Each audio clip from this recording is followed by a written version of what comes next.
مرحبا يا أحلى متابعين، أهلا وسهلا منورين. اليوم وصفتنا إن شاء الله رائعة جدا وسهلة التحضير وبتشهي وكتير كتير طيبة. بيكفي إنها من إيدين بنتي الحلوة الأمورة. حبت هي تعمل اليوم هالوصفة، أنا بس عملت الصوص. وصفة سهلة، يعني بإمكان أي صبية صغيرة أي حدا يقدر يعمل هالوصفة، لأنها كتير كتير سهلة ومكوناتها إن شاء الله متوافرة بكل بيت. هي كيكة الميكروويف، يعني بدقايق بتكون جاهزة إذا الله راد. بتمنى تتابعوني وتشوفوا معي الفيديو للآخر وتشوفوا التفاصيل. المقادير رح أتركها بصندوق الوصف، وبنقدر نعملها بالأشكال اللي بدنا إياها. فينا نعملها بصحن مربع، صحن مدور. خلينا نقول بسم الله ونبلش. هلأ لنحضر كيكة الميكروويف. أول شي بدنا صحن سيليكون نكون دهنينه زيت، إذا ما كان موجود أي صينية صغيرة بيركس بدنا ندهنها زيت ونبطنها بطحين. في عندي هون طحين كوب وربع. المقادير كلها رح اتركها بصندوق الوصف اذا الله راد بالتفصيل.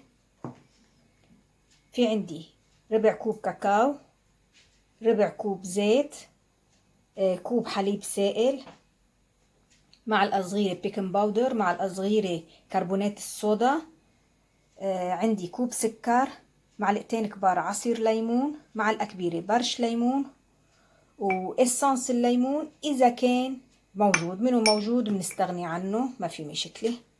هلا خلينا نقول بسم الله ونبلش بالتحضير. هلا اول شي حطينا المواد الجافة: الطحين، السكر، الكاكاو، بيكنج باودر، بيكنج صودا يعني الكربونات، وبنخلطهم على الناشف ليمتزجوا مع بعضهم. ضفنا برش الليمون، عصير الليمون، الحليب كمان هلا بدنا نخلطهم ليتجانسوا مع بعض. اهم شي الطحين يمتزج وما يعمل لي تكتلات. هلا ضفنا الزيت، بدنا نحرك كتير منيح. وبدنا هلأ نضيف إسانس الليمون إذا كان موجود، إذا منه موجود فينا نستغني عنه، بس بيعطي نكهة رائعة. هلأ حطيناه هون بالصحن المخصص للميكروويف، هيدا سيليكون. وهلأ بدنا ندخلها على الميكروويف لمدة 6 دقايق. بنكون معايرين على 6 دقايق. هلأ صارت بقلب الميكروويف بعد 6 دقايق. شوفوا ما شاء الله آه، استويت، نفخت. هلا لأتأكد من النضج بشك شيش بالوسط. هون أكتر شي بيكون منتفخ، طلع نضيف، خلص معناها 100% إن شاء الله. وبدي أتركها لتبرد. شوفوا ما شاء الله بس بلشت تبرد كيف بتبلش تبعد عن القالب. كيكة رائعة جدا جدا. هلأ بدنا نحضر الصوص. مقادير الصوص قدامنا: هي زيت، المهم الزيت تكون ما له ريحة ولا له طعمة مشان ما يأثر على طعم الشوكولا. حليب سائل، كاكاو، سكر بودرة. أنا بفضل بهالوصفة سكر بودرة مشان يدوب منيح وما يعطيني قرشة وقت الصوص. بحطهم كلهم بمحضرة الطعام أو أي هاند بلندر بنقدر نطحنهم فيها. المهم بدي أنا أخفقهم ليمتزجوا، ما بياخدوا معنا وقت، دقيقتين 3 بيكونوا جاهزين. ما شاء الله شوفوا قوام الصوص رائع جدا.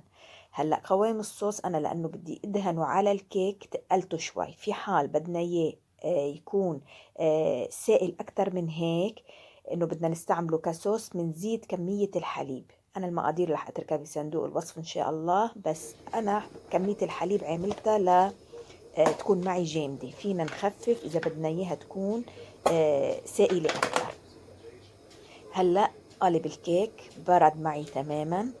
هلأ بدي أقلبه على صحن التقديم. شوفوا ما شاء الله صحن السيليكون دغري بينشال بكل سهولة. بدي أحط عليه الصوص مباشرة، والصوص حتى هي إسا بس تقعد وقت تنحط بالبراد إسا بتجمد. بس أنا لأنه بدي زين فيه حطيتها، فضلت تكون جامدة. شوفوا ما شاء الله هاللمعة على الصوص رائعة جدا جدا. هلأ بدي قص قطعة من الكيك وفرجيكم قلبه من جوا. ما شاء الله يعني قوامه رائع جدا ونكهته كتير طيبة. الليمون مع الكاكاو مع برش الليمون عاطي نكهة كتير كتير كتير طيبة. شوفوا ما شاء الله هاللون، شوفوا هاللمعة على الصوص، شوفوا القوام لقطعة الكيك. بتمنى تجربوها.